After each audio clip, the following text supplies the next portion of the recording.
How to block adult websites in iPhone. So let's start the video. First of all, open settings. In settings, scroll down and then click on screen time.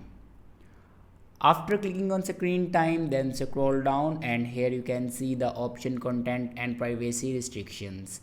Now click on content and privacy restrictions. Make sure you turn this button on. After turning this button on, then click on App Store, Media, Web and Games.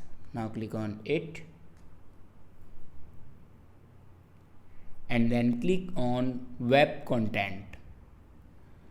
Now it is already selected unrestricted, and if you want to limit adult websites block, then simply click on limit adult websites.